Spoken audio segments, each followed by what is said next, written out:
Seja bem-vindo ao Cabeça de Lab, o podcast do Luiza Labs, o lab de inovação do Magalu. Fala, jovens! Eu sou o Bruno Gouveia e está começando mais um episódio do Cabeça de Lab, podcast do Luiza Labs e do Magalu. No episódio de hoje, a gente vai falar sobre como mudanças que ocorreram nos últimos anos moldam a maneira que a gente vai absorver conhecimento. Quais mudanças que a gente vai ter no nosso aprendizado e como que a gente vai ser afetado tanto na perspectiva individual quanto nas organizações e nas instituições que a gente trabalha. Mas antes de anunciar nossos convidados, eu queria falar para vocês o seguinte: dia 25 de setembro vai acontecer o primeiríssimo Expo Magalu. Lá vão ter algumas palestras bem legais com várias pessoas daqui, como a Luiz Helena, que é a presidente do nosso conselho administrativo, o Fred, que a gente vive falando aqui e é o nosso CEO, o Edu, diretor do Econ, o Leandro, diretor do Marketplace, o Márcio, fundador da Netshoes, o Fatala, nosso CTO e prata da casa aqui no podcast, a Thalita, o Brunão e o Imbert, todos os diretores aqui do Labs que já gravaram aqui comigo, e o Luciano Huck, que vai falar um pouquinho sobre a vida empreendedora dele, além de outros convidados, mesmo porque se eu ficar falando aqui de um em um vai tomar um tempinho.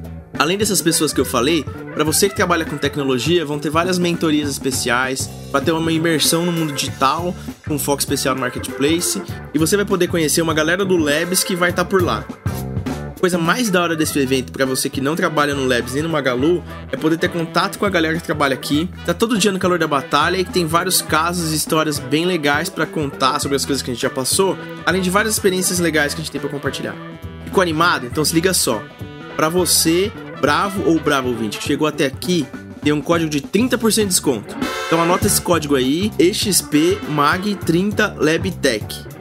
EXPMAG30LabTech. Põe esse código lá no campo de cupom de desconto e aproveita.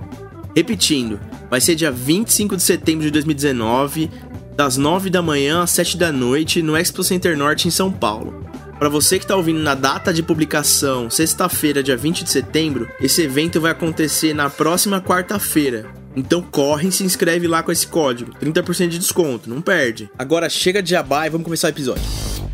Eu trouxe aqui uma pessoa do Labs de Franca, a Alessandra Cili, ou popularmente conhecida como Ale, que é nossa especialista em aprendizagem.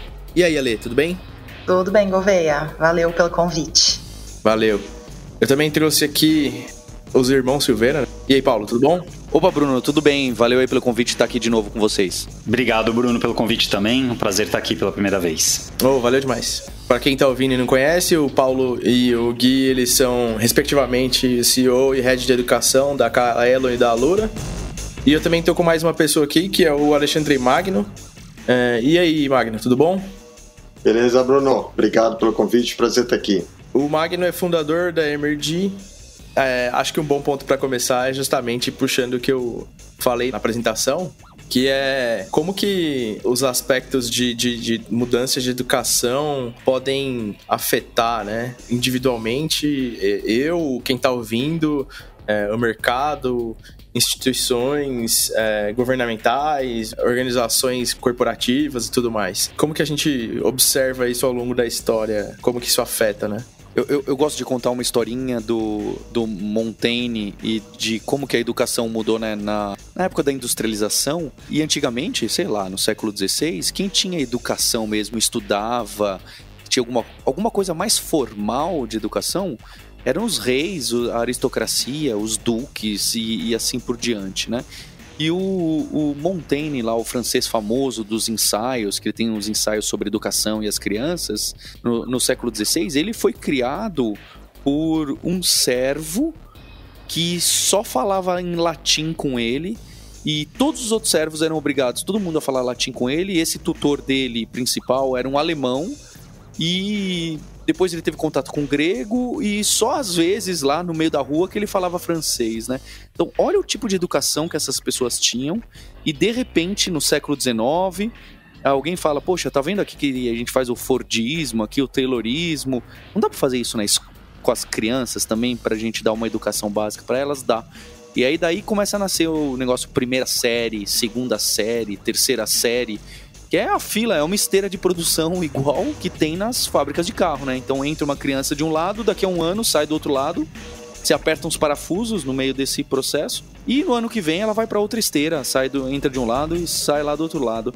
E eu tô falando dessa forma jocosa, mas é óbvio que isso foi revolucionário durante 2 séculos, porque as pessoas não tinham educação nenhuma e alguém sacou uma forma de fazer uma educação massificada, que obviamente tem um monte de problemas que a gente sabe, que hoje é tudo que a gente está tentando lutar e aprender e usar tecnologia em cima, mas o cara falou, olha, não precisa ser só o rico, o aristocrata que tem educação, dá pra gente fazer esse modelo tipo uma esteira que entra a pessoa aqui de um lado e sai lá do outro.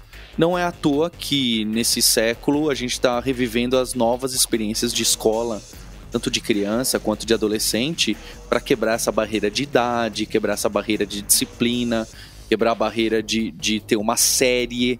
Então, tudo isso que a industrialização trouxe para a educação, hoje a gente vê que tem uma oportunidade de fazer diferente. Então, tem um monte de gente tentando, tem um monte de gente apostando que, olha, esse método aqui é melhor.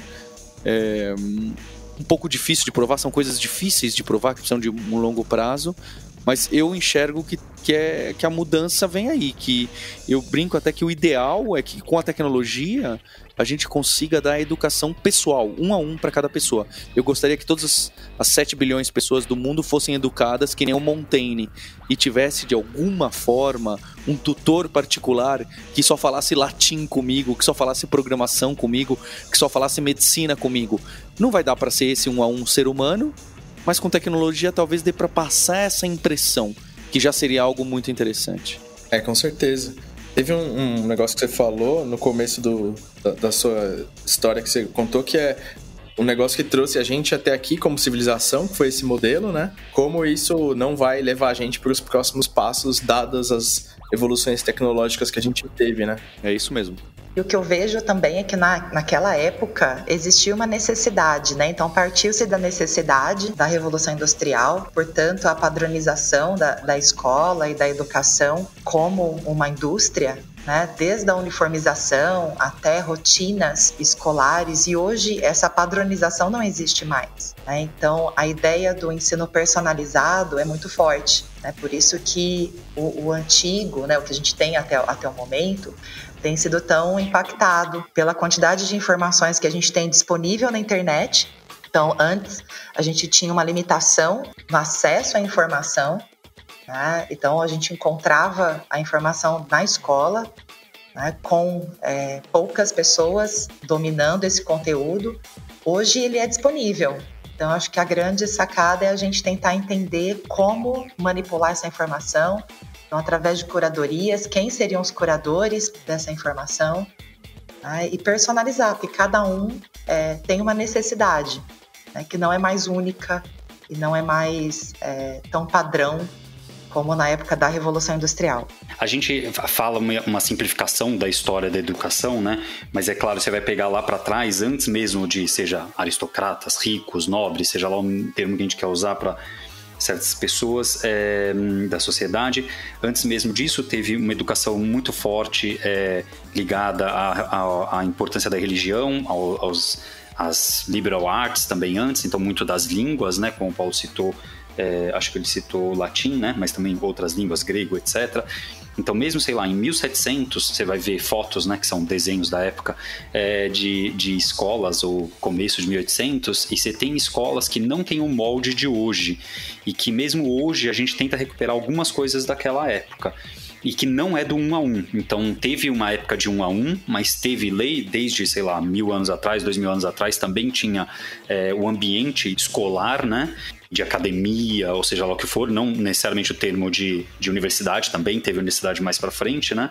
Mas você vê, por exemplo, pinturas de escolas onde as pessoas não sentam todas voltadas ao professor, que aí tem esse molde que vai lembrar um pouco dessa história da fábrica, etc. Mas, de novo, antes do Fordismo, seja lá o que for, da industrialização, a gente tinha escolas com moldes diferentes de trabalho, como o trabalho em grupo, como as pessoas de pé dentro da sala de aula discutindo um assunto, tentando raciocinar sistemas, pessoas com o professor no centro e os alunos ao redor, quer dizer, várias das coisas que a gente discute, por exemplo, na educação hoje em dia de ensino fundamental, ensino médio, não são coisas dos anos do século XXI, São coisas que foram aparecendo com o passar do tempo, foram mostrando suas vantagens e desvantagens, e aí retoma aquilo que o Paulo falou também, né? Que o problema é escalar certas dessas características para a sociedade que a gente tem hoje. Mas esses também são problemas que a escola vem lidando desde o passado e vem tentando resolver. Então, se antes, no passado, o professor ou a professora era uma pessoa qualquer, mal remunerada e que não tinha especialização nenhuma e treinamento nenhum no ato de ensinar, hoje em dia algumas dessas coisas mudaram, não necessariamente todas, né?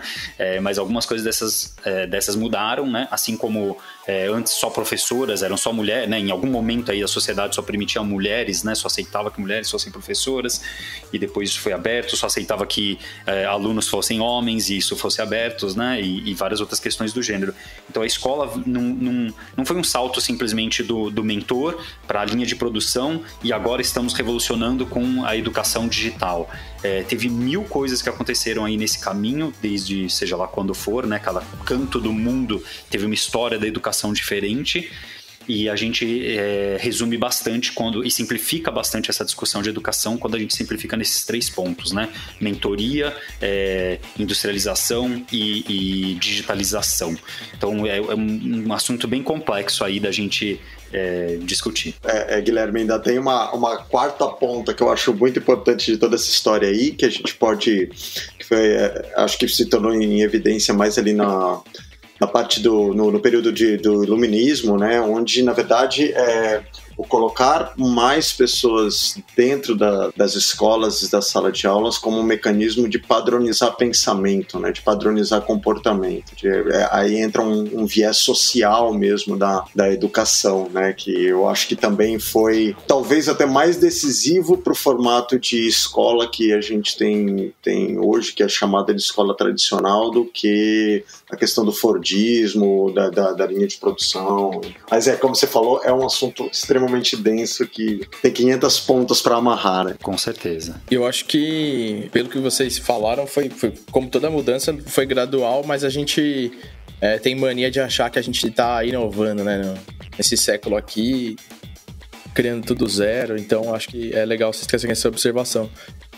Mesmo porque tudo isso envolve... Se tivesse acontecido de uma hora para outra, talvez não tivesse rolado tão bem, né? Porque ia ser um choque cultural meio bizarro, né? O cara tá lá acostumado a aprender ali só numa faixa da sociedade, não tá acostumado a compartilhar coisas, a fazer coisas de uma maneira mais distribuída, e de repente o mundo muda, ele não é mais tão importante, as coisas que ele tá falando já não são tão relevantes, e a maneira que ele tá trocando conhecimento também altera totalmente. Então acho que é pertinente isso. Isso, e esse momento, como você citou, né, que a gente está vivendo agora, que a gente discute, né, a maneira de ensinar é ultrapassada, o conteúdo ensinado é ultrapassado, todas essas questões que a gente fala, né, que é ultrapassado, são questões que já foram levantadas no passado e foram superadas no sentido de que a coisa foi evoluindo, né? Então não é que, justamente isso, não é que agora a gente vai dar um salto, é agora com a digitalização que a gente vai dar um salto que vai multiplicar por 100. A coisa vai evoluindo aos poucos, como ela veio evoluindo com o tempo, né? Pode ser que tenha um múltiplo de 10, pode ser, mas o que quebra por 100 não é uma coisa que o histórico vem mostrando pra gente que está acontecendo ainda, né? A gente falou, né, de como estava no passado, e o que a gente tem hoje é, obviamente, o futuro dessa época, mas e tentando adivinhar o futuro, assim... O que vocês acham que tem aspectos de educação que vai mudar, talvez radicalmente, mas sim de maneira transitória? Só que tipo, a gente vai transicionar para uma mudança muito brusca, assim. Começando com essa questão da digitalização, né, e da internet, um caso simples que a gente já vê que está acontecendo é o acesso a qualquer instante, em qualquer local, à educação. Então, não só a questão do conteúdo, né, como a lei comentou, né, então e é importante isso para essa segunda fase, né. Então, numa primeira fase é o conteúdo estar acessível para todos e para todas, que hoje em dia ainda não está, né, não é todo mundo que tem acesso a tudo. E um segundo ponto que é a gente poder fazer isso de qualquer lugar a qualquer instante, né? Poder estudar de qualquer lugar a qualquer instante. Então, essas duas coisas abrem portas para uma disseminação e um aperfeiçoamento de várias áreas de conhecimento. Agora, a gente ainda tem os problemas, né? Se eu preciso trabalhar e não tenho tempo para estudar, porque eu preciso sustentar minha família, não adianta ter conhecimento em todo lugar disponível para todos. Então, é um primeiro passo, essa digitalização e o acesso em todos os lugares, é esse primeiro passo para um futuro em que a gente pode ter cada vez mais, né? Eu, que sou o Guilherme, que nunca estudei nada de física, vou lá e estudo um curso sobre o universo que é dado na Universidade de Tóquio em japonês com legenda em inglês.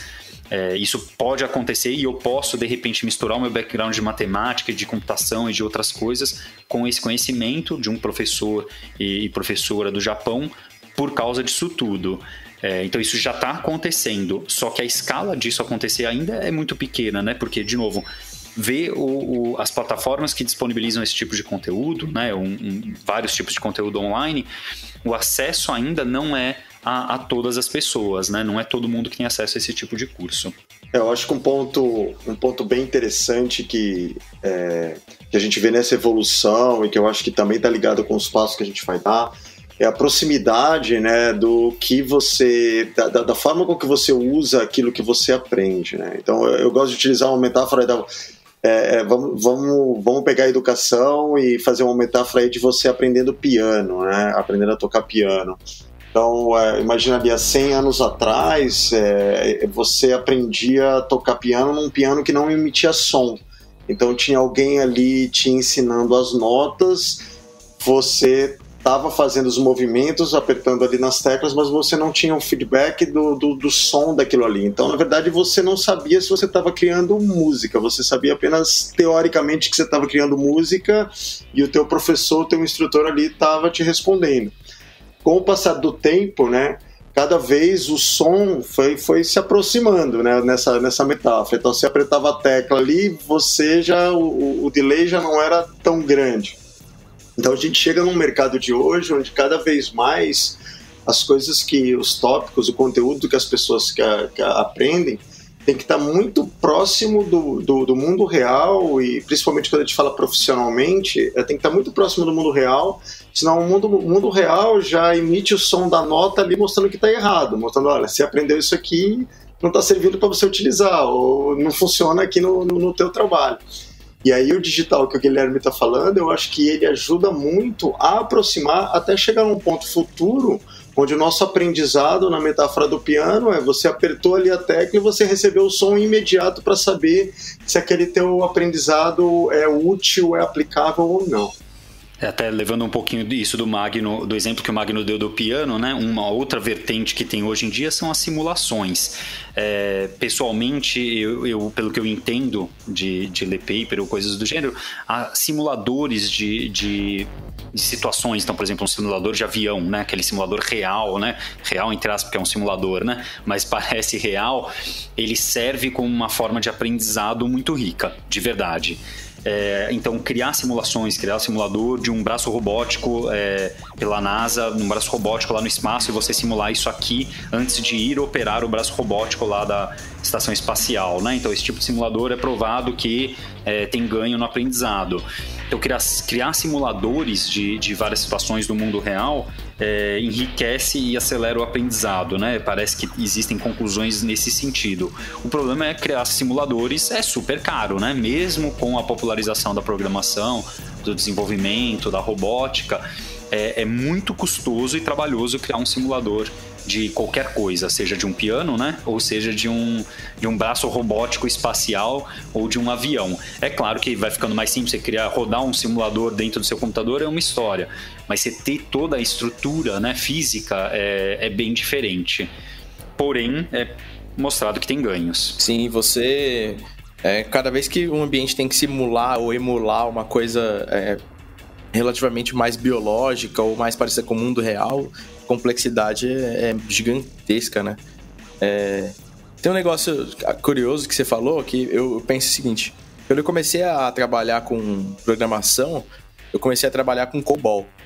E aí, eu comecei a fazer coisa em folha, saca? Tinha que desenhar tudo que o programa ia fazer, programar numa folha pautada, mostrar pra galera o que eu ia fazer, porque era tudo feito no mainframe, então você tinha que descolar uma chave de acesso pro mainframe e entrar com a conta de alguém para poder fazer, sabe? Porque mainframe Quem não sabe, é um negócio caro pra caramba, que você paga, por exemplo, por unidades de processamento lá. E aí você tem várias coisas diferentes para essas unidades de processamento funcionarem, e aí tem pagamento também e restrição de usuários, como qualquer outro sistema também tem. E só que, tipo assim, ninguém dá acesso de mainframe para um estagiário, sabe? Porque como é caro a unidade de processamento e você paga por ela, se o estagiário fizer besteira, ele vai fritar umas unidades de processamento ali que já era, sabe? Vai sair muito caro. Então, de certa forma, conforme as linguagens foram se modernizando e tudo mais, a maneira de aprender também mudou, né? Eu acredito que é um exemplo, talvez, de como que isso aconteceu no mundo de programação, assim. Ligado com essa questão, então, de simulação, custos, etc., né?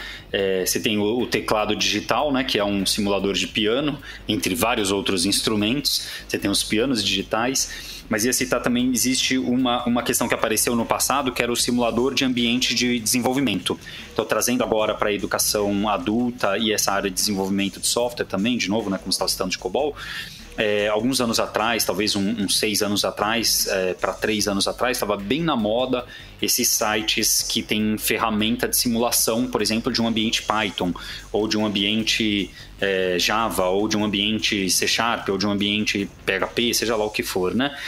E para você digitar uma linha de código e ver o resultado, e aí você faz alguma coisa, assiste mais um vídeo, digita uma... Dentro do navegador. Isso, dentro do navegador. Então você não precisa instalar nada. Você quer aprender? Entra aí num site e começa a aprender.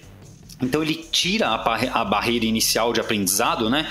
Que é enorme. Não preciso. Eu estou no meu celular, teoricamente poderia fazer, né? Depende da usabilidade aí do site. Teoricamente poderia fazer. Não precisa instalar Python, não precisa instalar qualquer coisa. Não preciso ter um Linux ou um Windows com prompt, ou seja lá o que for. Então isso tira uma barreira inicial muito boa, né? É muito legal. Por outro lado, eu sou bem crítico de ferramentas do gênero, porque ela não cria uma situação real. A situação real você vai sofrer e ter que instalar Python, né? Python hoje em dia não é sofrido de instalar, mas para quem nunca programou nada, qualquer instalação de uma linguagem de programação não costuma ser o maior prazer e alegria da vida. Então, esses sofrimentos do dia a dia são escondidos da gente, né? Então, quando a gente vai aprender piano, a gente não precisa aprender a primeira vez que você aperta a tecla Dó. Você não precisa aprender que tem um martelinho ali atrás que está subindo ou descendo, dependendo do tipo de piano. Não sei dizer nem se é piano, todos que sobem ou que descem. E que isso bate numa corda e o tamanho da corda influencia qual é o tipo do som que vai sair. Eu estou usando a palavra tipo porque eu não manjo de música, perdão ao pessoal que manja de música. E você não precisa saber dessas coisas por trás, e por muito tempo durante o aprendizado você não vai precisar saber. Claro, vai ter algum momento que vai ser importante para você esse tipo de conhecimento, mas na programação, você instalar a linguagem de programação, você vai precisar muito em breve, porque senão o aprendizado é muito superficial. Você aprender pequenas linhas de código e não conseguir fazer isso funcionar no mundo real. Para fazer funcionar no mundo real, você vai precisar instalar, você vai precisar rodar, você vai precisar de um servidor, você vai precisar de um banco de dados, você vai precisar seja lá do que for, né? Então, por um lado, alguns simuladores simplificam a barreira de entrada, e eu acredito que esses simuladores são muito bons para gerar esse gostinho, né? A pessoa que tem um pequeno interesse pela computação, por computadores, entra nesses sites e surge um gosto e fala, nossa, que coisa legal e que poderoso e etc.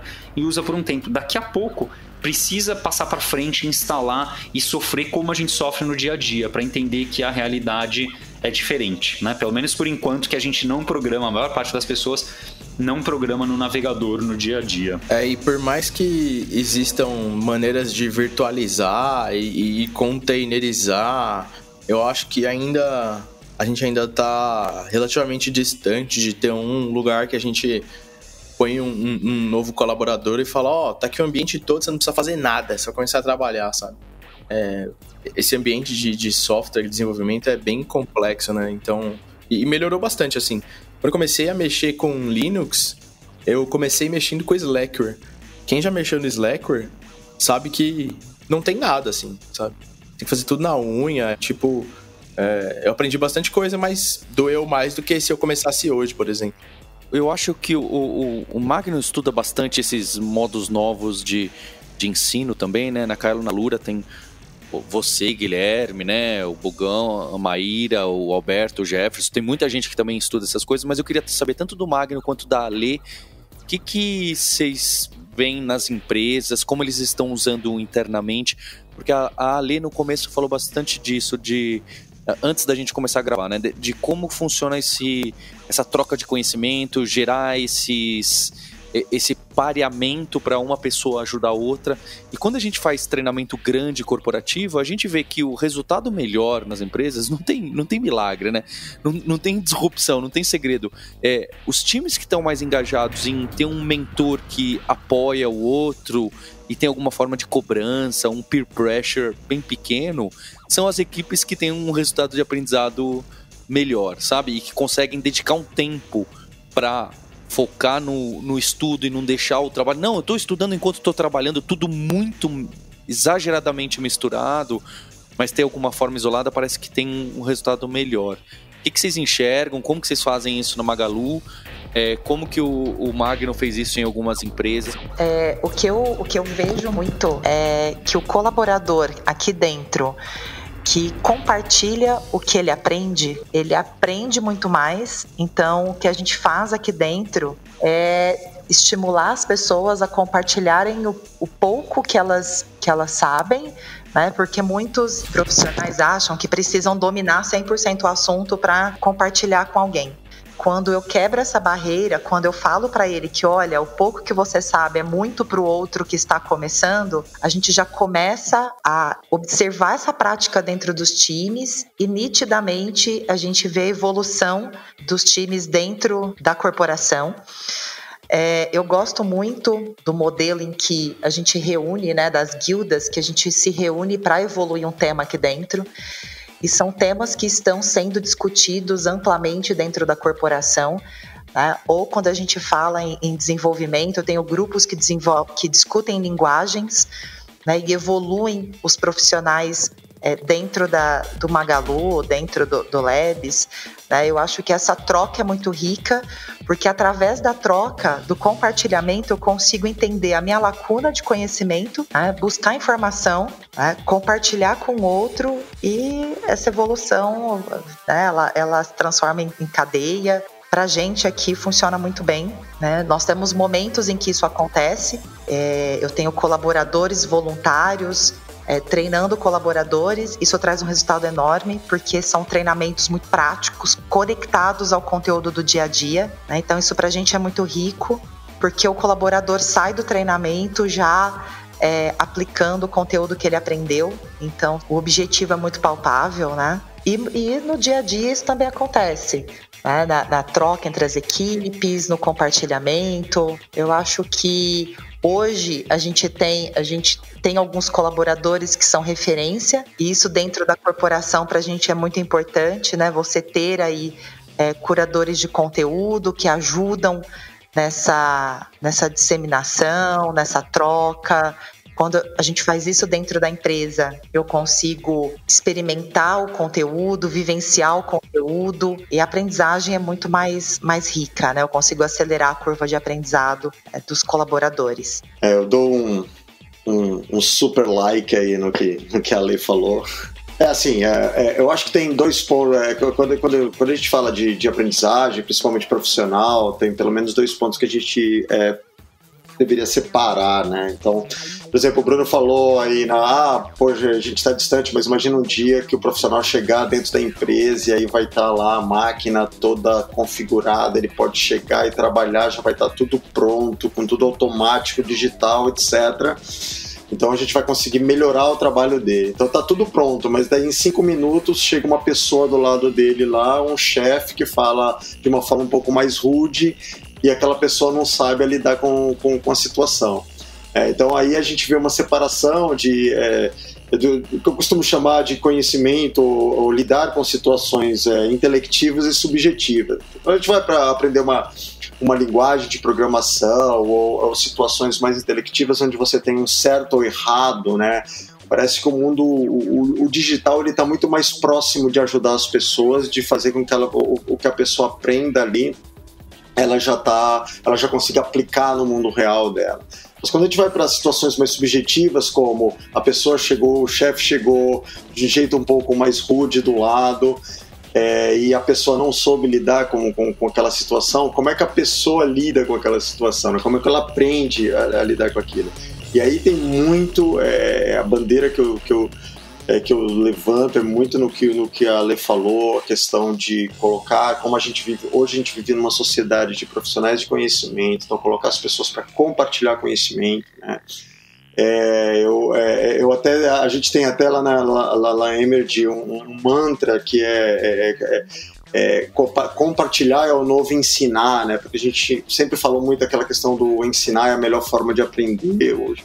Hoje em dia eu defendo muito que compartilhar é a melhor forma de aprender, porque muitas vezes quando você pede as pessoas para ensinar umas outras, elas falam, não, mas eu não estou preparado para ensinar, eu não tenho tanto conhecimento assim. Não é que compartilha a tua experiência, compartilha aquela história, compartilha como que você lidou com aquela situação quando alguém falou de uma forma mais rude, quando você participou de um time que não era muito legal. E isso assim está muito ligado com um livro que eu publiquei há alguns anos atrás sobre Learning 3.0, que foi justamente o resultado de um trabalho que eu fiz visitando diversas empresas ao redor do mundo e vendo o que era diferente nessas empresas, de como que eles aprendiam situações, conhecimento mais intelectivo e conhecimento mais subjetivo, né?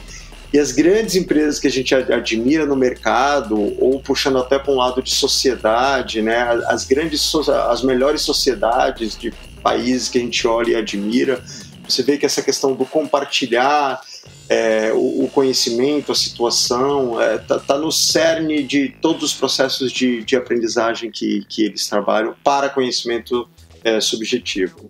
O que eu queria adicionar a essa nossa visão, que eu acho que é compartilhada entre nós todos, de compartilhamento e de aprendizado através do ensino, ou variações do gênero, né?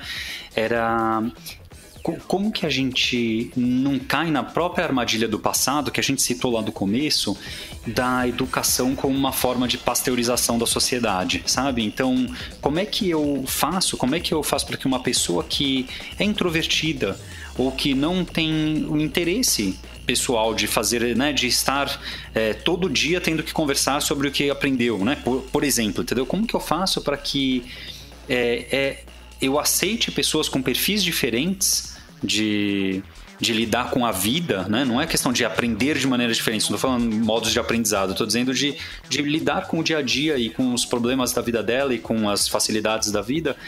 Como é que a gente consegue respeitar e encaixar essa pessoa dentro da educação que a gente, das formas de educação que a gente provê, sem ter que forçar todo mundo a ser extrovertido, né? Todo mundo a ter certas características, que o meu receio é um pouco desse, de que no momento que a gente tenta forçar um pouco em todas as empresas, em todas as escolas, um certo modo de ensino e de aprendizado, a gente está jogando de fora, de escanteio, né? E não levando muito em consideração essas pessoas que têm outros perfis de lidar com a sociedade.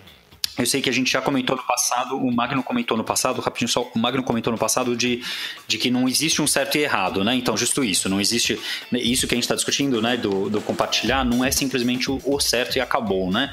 Mas ele é um caminho que diz, olha, nós como sociedade hoje queremos que todo mundo esteja aprendendo o tempo inteiro. Então, assim como no passado, nós como sociedade hoje queremos que todo mundo aprenda A, X, B para ter certas características. E aí, o que a gente pode fazer? Acho que faz todo sentido essa questão de colaboração, tá? A gente entende que o conhecimento dentro da organização, ele é orgânico, então ele precisa estar ativo, né, através do compartilhamento de experiências. Então isso pra gente é muito importante.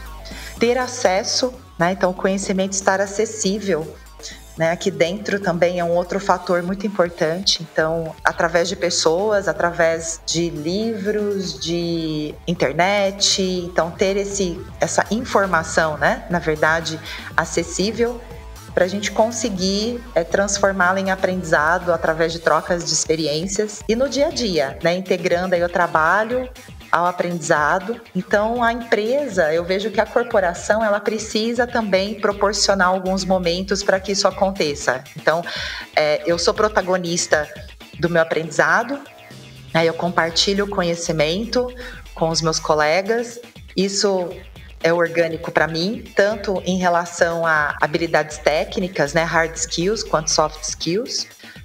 E eu também tenho momentos dentro da organização que eu consiga fazer com que isso aconteça, né, no meu dia a dia. E é muito importante eu ter uma segurança dentro da organização, até mesmo uma segurança psicológica, porque se eu não estou preparado também nesse processo de aprendizagem a errar, esse processo fica um pouquinho travado, né? Então eu tenho dificuldade em me expressar, em trazer ideias inovadoras, se eu entendo que é um ambiente que eu não posso errar. Então o importante é entender que o erro é parte do processo de aprendizagem, então a experimentação, que a gente falou aí um pouquinho, o erro, eu refletir sobre esse erro, porque errar pelo errar também não me traz nenhum aprendizado, né? Então eu refletir sobre esse erro, eu discutir o que aconteceu e retomar aí o aprendizado em relação àquilo, né? Então a liderança tem um papel muito importante dentro da equipe para que isso aconteça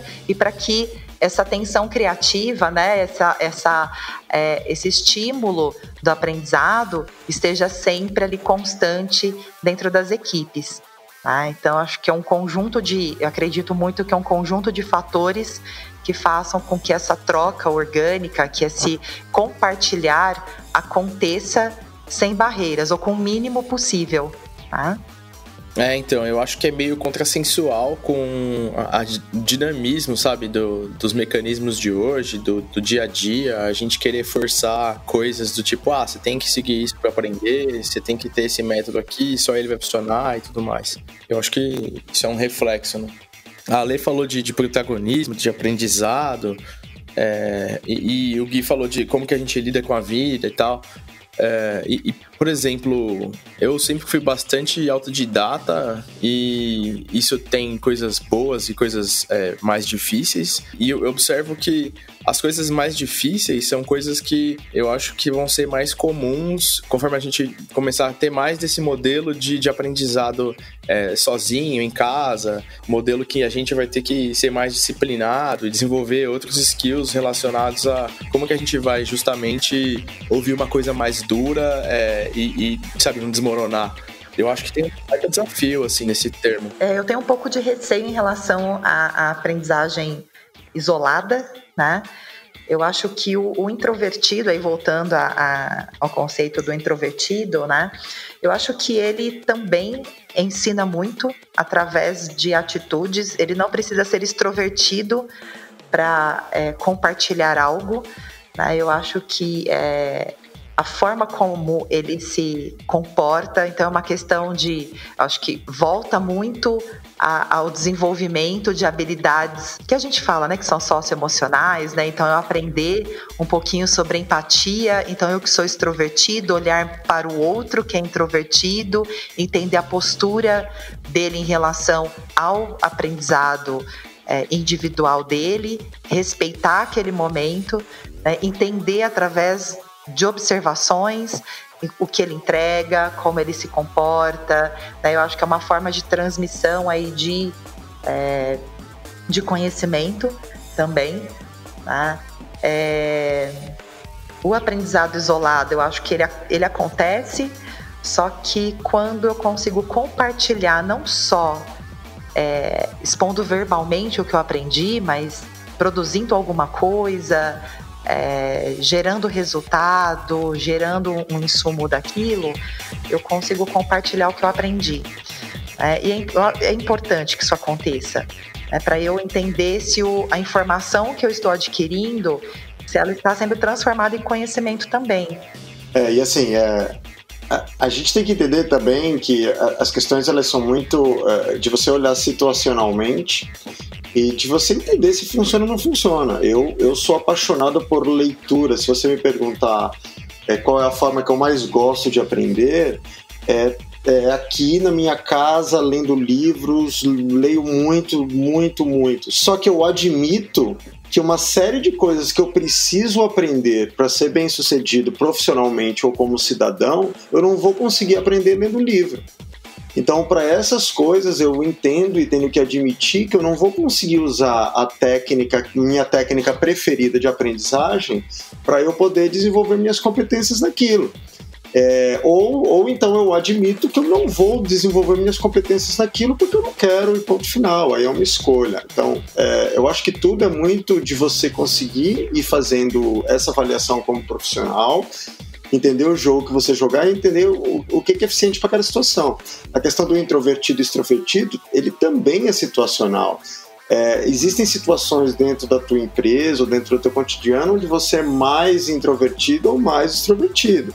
O pessoal da minha família talvez me ache um tanto introvertido. A galera da comunidade ágil com certeza me acha extrovertido. Então, tem situações onde eu me comporto de um jeito mais introvertido e extrovertido. E aí, obviamente que há padrões, obviamente há pessoas mais ou menos, mas eu acho que se a gente começar a olhar para tudo mais situacionalmente, a gente deixa de correr o risco que o Guilherme falou, da pasteurização, de entender, olha, aquela pessoa é do tipo A, ela tem que fazer tal coisa, olha, aquilo lá, e você cria pessoas, e a gente se torna pessoas mais flexíveis para entender que cada situação você vai ter que tirar ali um superpoder ou uma forma de aprendizagem para trabalhar.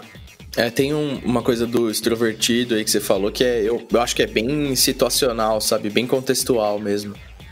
Eu, por exemplo, tem situações que quem tá ouvindo falar aí fala, putz, você apresenta um podcast aí, então você deve ser um cara mais extrovertido. Sim, em algumas situações, mas, cara, em algumas situações absolutamente não, sabe? Pra minha família, eu também provavelmente sou introvertido em várias situações. Então, acho que é bem verdade esse esquema de ser contextual. Sobre o aprendizado isolado, eu acredito que o Paulo e o Gui, eles conseguem trazer bastante à mesa em relação a isso, por causa da Alura, né? Mas o Paulo também tem o Guji, que ele fundou lá atrás. E, putz, eu acho que é uma maneira de você aproximar as pessoas nesse aspecto de aprendizado isolado, né? Porque você tá criando uma comunidade, um fórum ali para as pessoas trocarem experiência. Como que vocês observam que isso ajuda ou atrapalha, assim, se é que atrapalha? Então, a gente nasceu de comunidade online, né? Então a nossa experiência pro ensino vem muito disso, de evento, de comunidade online e de fórum. Não à toa nas nossas plataformas online o fórum é sempre muito forte porque a gente nasceu daí.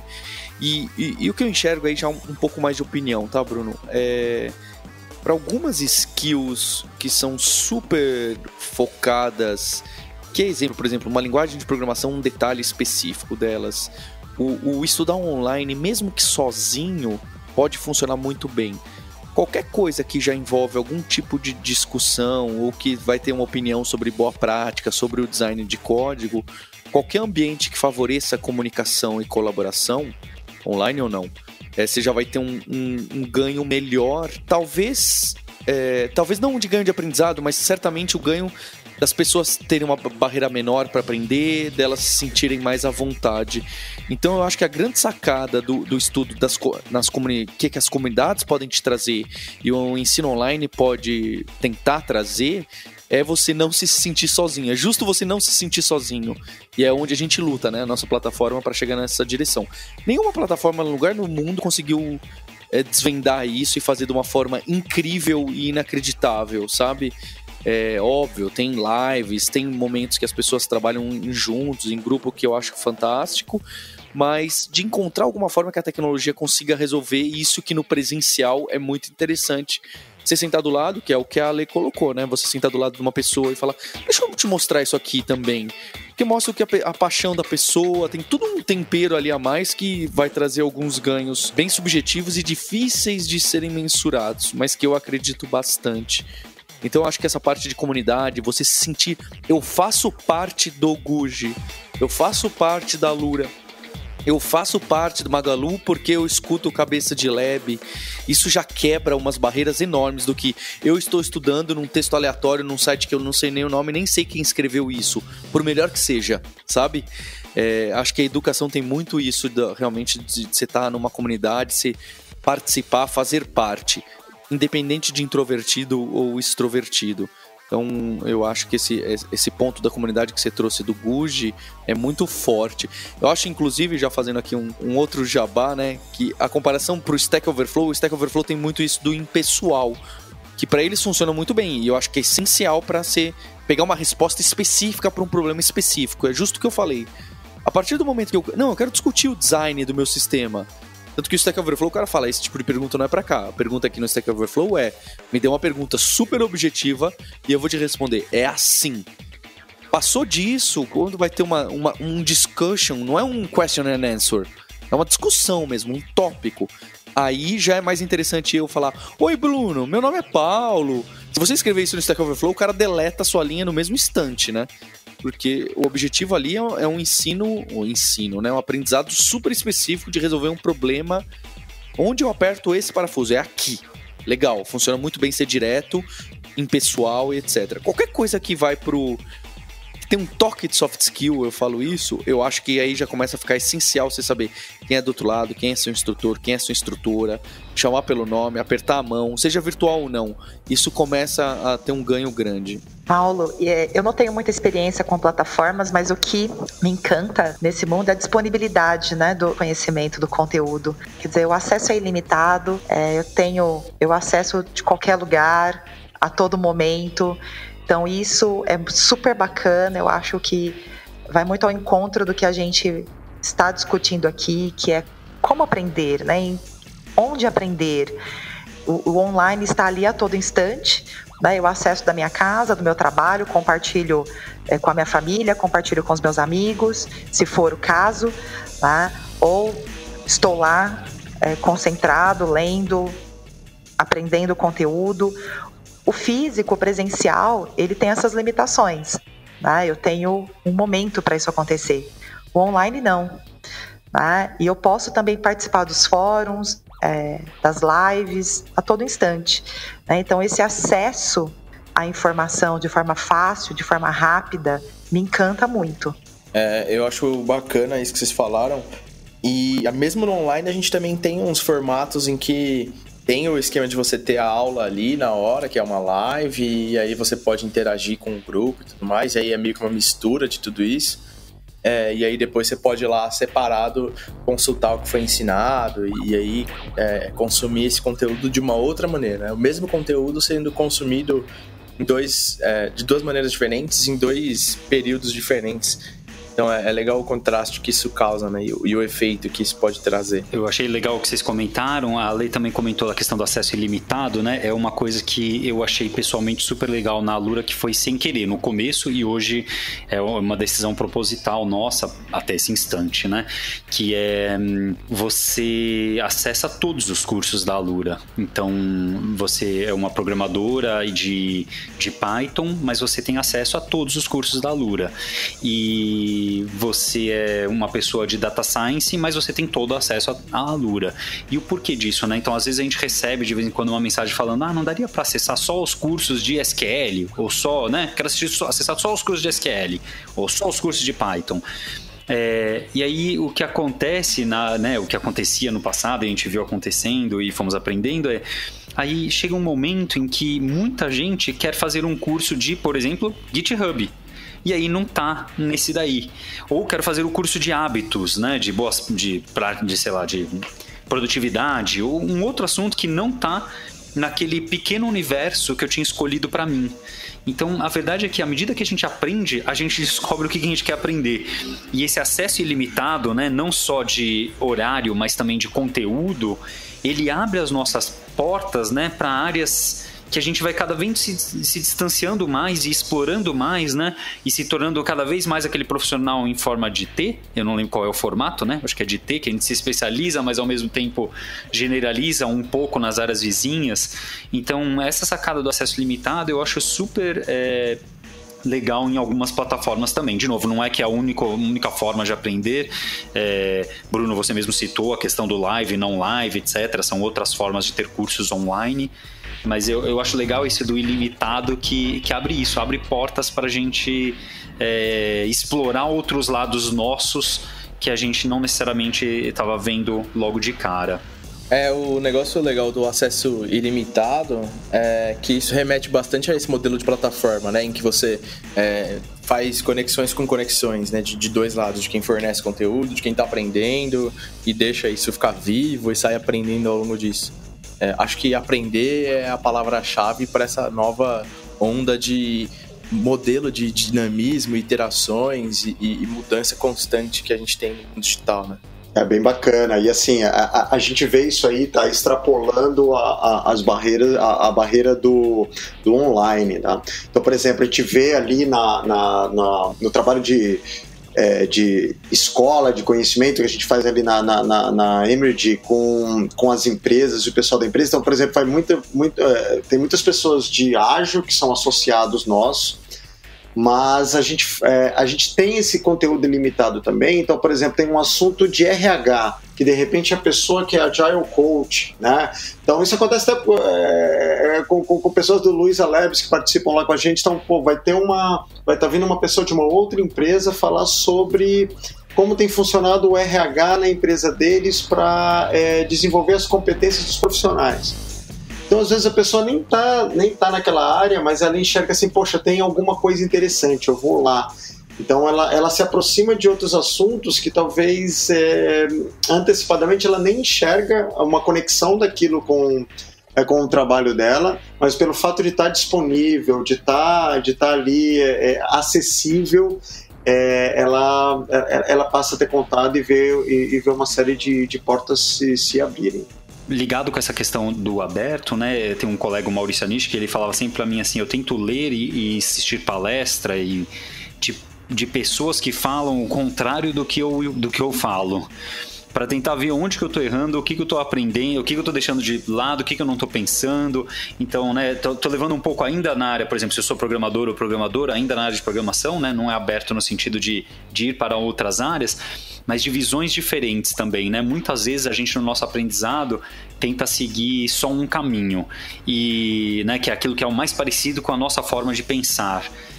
E a gente dá uma olhada nas outras formas de pensar é super rico para a gente reforçar aquilo que a gente está gostando da nossa abordagem, na nossa forma de trabalhar, forma de programar, forma de fazer o que for, mas também ver as outras maneiras reforça aquilo que, ou dá a possibilidade da gente entender o porquê que existem essas outras formas e adotar elas pra gente também, né? Ou adotar no nosso dia a dia. Sim, e conforme eu acesso o conteúdo e estudo, o meu perfil muda, né? Os meus interesses vão mudando ao longo do caminho aí que eu percorro através da aprendizagem. Então, eu aprendo algo e aquilo me desperta interesse por outro assunto. Então, se eu limito o usuário a um perfil único, com certeza eu não vou conseguir o mesmo resultado, né, se eu tenho ali todo o conteúdo disponível para ele. Então, eu acho que é uma maneira muito importante da gente notar como as coisas acontecem, sabe? Porque a gente observa, às vezes, em conversas com outras empresas e com outras pessoas que estão fora daqui, ou até em algumas escolas e universidades, a gente vê modelos que não se adaptam e não se renovam, sabe? A consequência óbvia disso é que em mais tempo, menos tempo, eles vão pagar um preço caro por causa disso. Mas é interessante que a gente discuta isso e talvez dessa maneira a gente consiga estruturar um pouco melhor algo para alguém que está ouvindo raciocinar e falar, putz, talvez eu precise mudar. Aqui no Leve a gente tem alguns momentos de troca também, que os colaboradores falam, né, sobre experiências, tanto experiências técnicas quanto experiências que nós chamamos aqui de lúdicas, mas que são experiências de vida, né, e atrai um público super diverso, não só o desenvolvedor, mas os profissionais de outras áreas, então Agile, coaches, POs e outros profissionais de RH, que vão falar sobre experiências de vida, e a gente consegue um público enorme interessado, porque isso também é aprender, né? E tem sempre alguém disposto a escutar o que você tem para contar, isso é muito bacana. Então tem uma coisa que o Magno comentou lá atrás, que eu achei muito legal, que ele falou, né, eu aprendo muito com livros e sei que existem outras formas e onde eu vou ganhar utilizando outras formas, etc, né? Eu queria citar um caso pessoal que é o meu também, né, obviamente. E eu basicamente também tento usar, eu tenho formas preferidas em cada momento, né?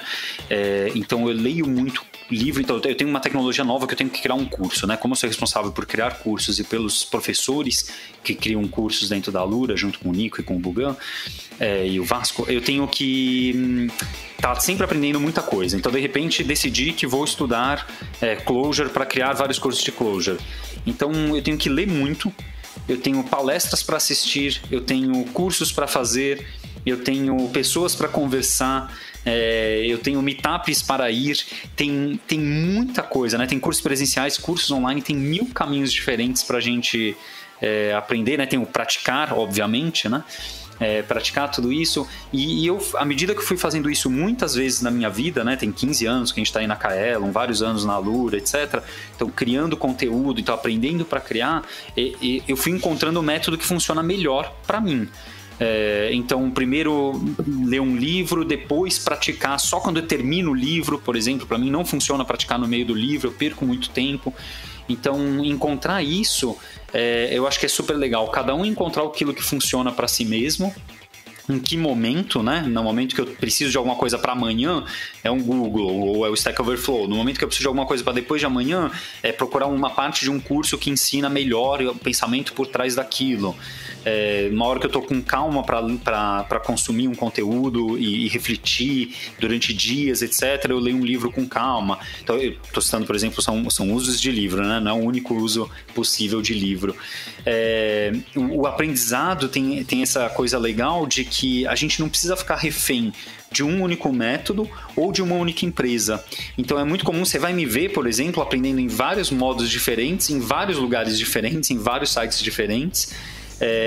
E assim como a gente sabe que a gente tem clientes e pessoas que a gente conhece que consomem conteúdo de diversas formas. O podcast, por exemplo, é uma outra forma de aprendizado, né? E em momentos diferentes do dia, né? Do dia a dia. E acho que isso é super enriquecedor para todo mundo. Então, eu tenho uma experiência pessoal muito boa com audiobook, e antes de ter popularizado o audiobook, o Kindle fazia leitura, né? Então, o que eu fazia e o que eu ainda faço normalmente eu consumo um livro lendo e eu consumo um livro em audiobook, assim. Eu assino o Audible e então eu sempre pego coisa lá e eu escuto em 1,5 no carro ou, sei lá, lavando louça, limpando a casa. Putz, cara, pra mim funciona pra caramba.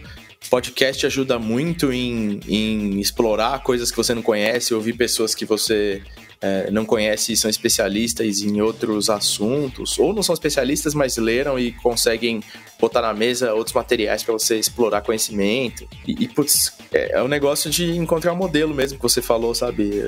O à la carte versus o self-service, de você falar, eu quero aprender com esse curso que vai durar 6 meses, 1 ano, 2 anos, ou falar, putz, não, eu quero aprender um pedaço disso, e daí no meio você vai descobrindo, moldando e chegando onde você quer, né? Poxa, Bruno, então você usava o Kindle para escutar livro faz mais de 10 anos. Então, justamente. Porque acho que, se eu não me engano, quando a Amazon comprou o Audible, sei lá, 10 anos atrás, ela tirou essa feature, porque competia com ela mesma. Justamente, faz tempo mesmo, cara. Eu comprei justamente por isso, cara, porque eu comprei e falei, putz, cara, esse negócio dá pra ler e eu consigo consumir no trânsito, sabe? Daí eu fazia isso. Mas na época, né? Gente, concordo com vocês. Eu acho que não existe uma forma certa ou errada ou única. A aprendizagem não é linear, acho que a gente precisa aí entender qual é a melhor forma de aprender para aquela situação específica.